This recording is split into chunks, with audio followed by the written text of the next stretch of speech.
What up traders, Agbo Samuel Odi, the liquidity king and the AEDS, the sniper trader. Now I'm going to be sharing with you guys tips and tricks on how to get started in trading in the year 2026.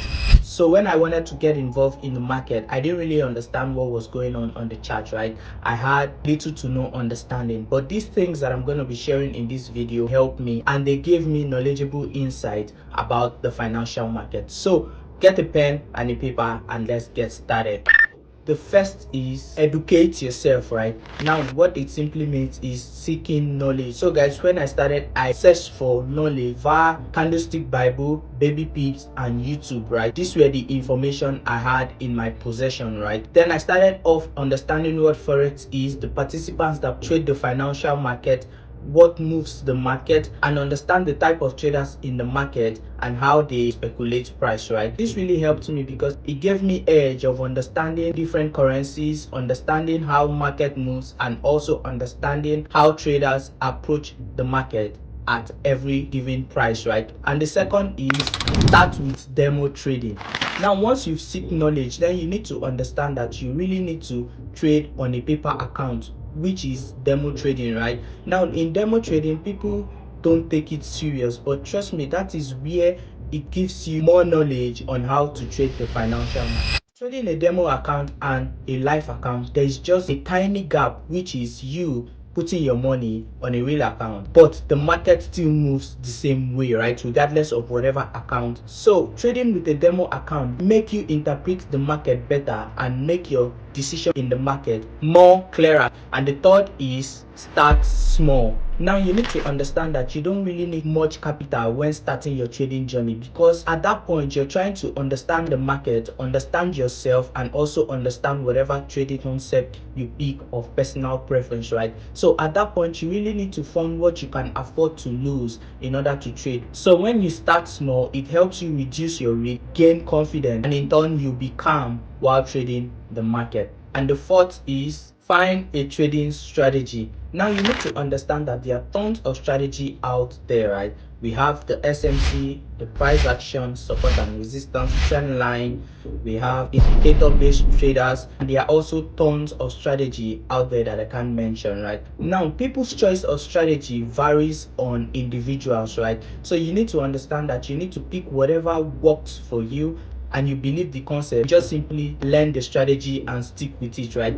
Now what a strategy does for you as a trader, it helps you speculate and analyze the market properly, and the market would go as you speculate, right? That is simply what a strategy simply entails. So choosing a strategy helps you trade the market with structure and logic behind entering the market, not trading randomly. So there are tons of strategy out there. Also here on my channel, I share my trading strategy for my viewers and my students, right?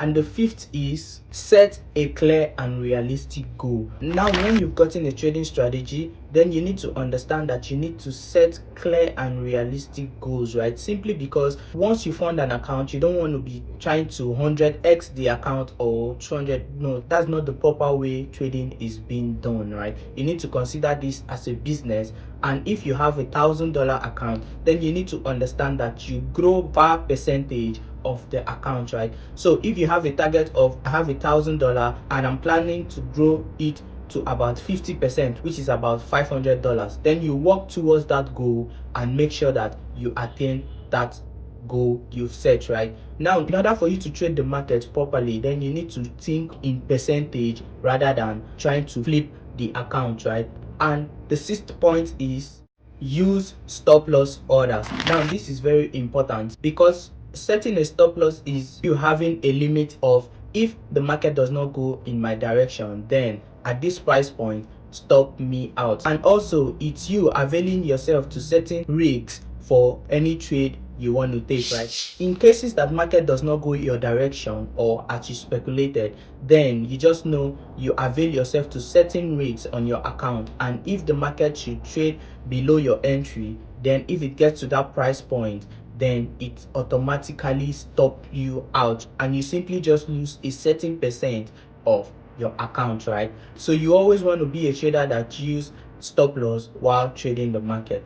And the seventh is stick to few pairs. When I started trading, my watch list was bombarded with enormous pairs, right? But as I trade along the line, then I realized that it is very important to pick very few pairs that I find good, and my trading strategy works on that pair, right? And that was why I came about the name AUD USD sniper trader, because I found out that my trading strategy worked more on AUD USD and I simply stick with it. Then I added other pairs like US oil and GBP JPY. Currently I'm adding gold, right, to my watch list, right? So always trade fewer pairs. And the eighth on my list is do not over leverage. Leverage is a tool that helps we traders to trade the market, and it's one of the reasons why forex trading is very enticing, right? But you need to understand that it is a two-edged sword, because it can increase your potential of what you make in the market and also increase the potential of what you lose as well, right? So always pick a proper leverage that fits your account and don't use high lot size, right? For example, using a 1:100 leverage, a 1:200 leverage, or a 1:500 leverage is fair enough than using high leverage like 1:1000 or 1:2000. Some brokers offer as much as 1:unlimited.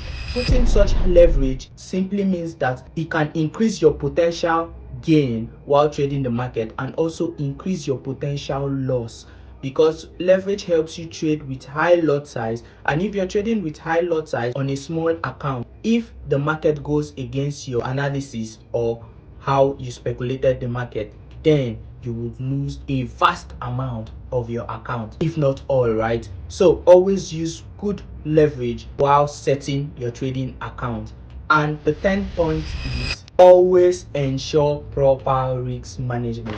Now, if you know me, you know I always talk about risk management. So you don't want to be a trader that always funds but never withdraw. Rather, you lose the money on the market. And risk management is one of those tools that helps you protect your account and also help you stay long enough to survive while trading the market. So guys, always trade with the proper risk management. Understand the account size you're trading and the risks you avail yourself to on every single trade. This should be part of your trading plan and implement it with discipline on every trade.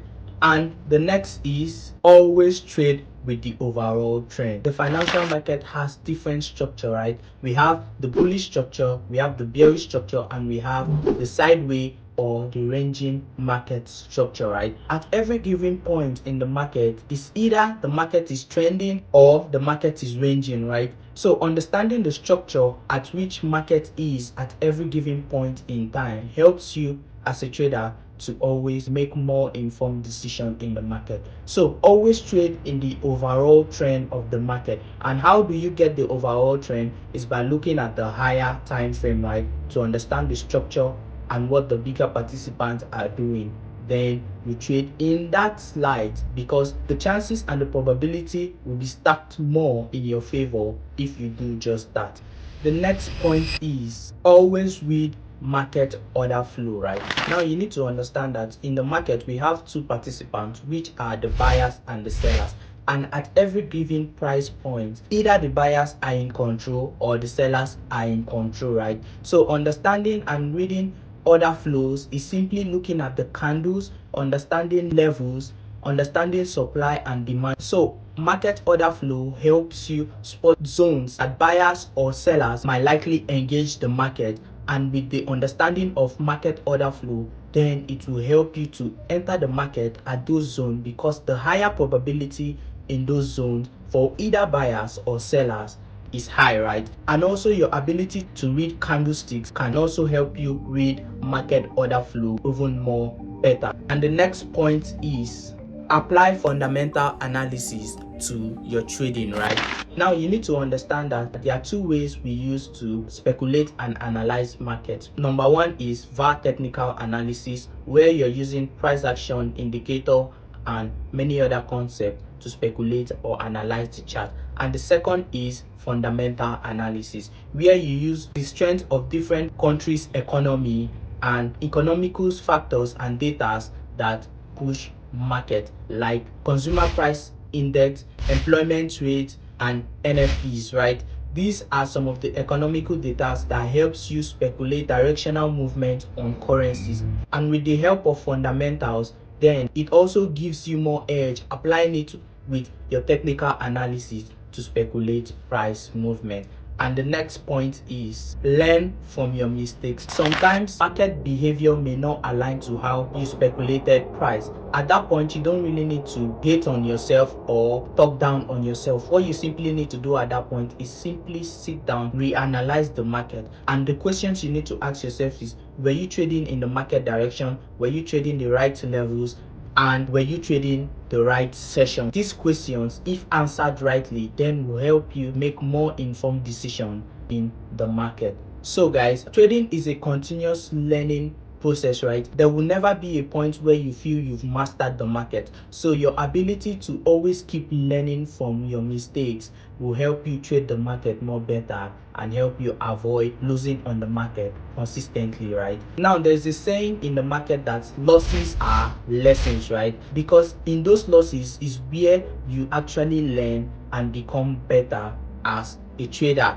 And the next point is stay patient. Now you need to understand that we as traders, 99% of the time we are simply waiting, either from when we place a trade or we're waiting for setups, right? We simply wait. And staying patient and waiting for the market to form and your confluences to align for you to take a trade. That's why patience is very important. So always stay patient in the market. Don't act irrationally. Wait for your setups to fully materialize. And if you don't see setups, simply sit on your hands, right?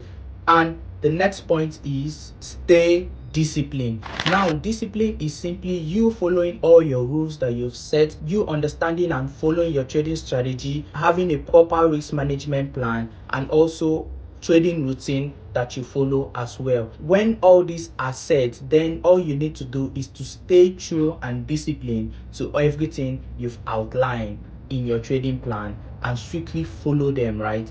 And the last on my list is understand when to close profits, right? For you to understand this better, then risk to reward has to be in place, right? So if you're risking 1% of your account, then you should be looking at making 2% or 3% on a particular trade. Once you've gotten that in the market, then there's no point still staying in the market. And also understanding structure will help you to also know where to place profit target, right? Because market moves in a very dynamic and random way, and there are zones that when market gets to either supply or demand zones, support, resistance levels or key levels, right, market will definitely react. And at that point, if you're in a trade, then there's no point still holding your position, because the market might likely just change directional movement from these levels that I've stated, right? So understanding levels and also risk to reward help you set realistic target when to close on a profitable trade, right? And if you found value from this video, kindly like, share, subscribe, turn on the post notification to get notified whenever I post trading educational content like this. And in the description box you will see the link to join my free Telegram channel where I share trade signals, trade ideas, and knowledgeable information that can make your journey in trading much more easier. And same in the description box, you see the broker I trade with, and I recommend my community and viewers trading with them as well. And also my Forex beginners course is down below the description. Head on and get the course because it has broken down everything you need to understand about Forex trading the right way. And I'll catch you in the next video. Peace out.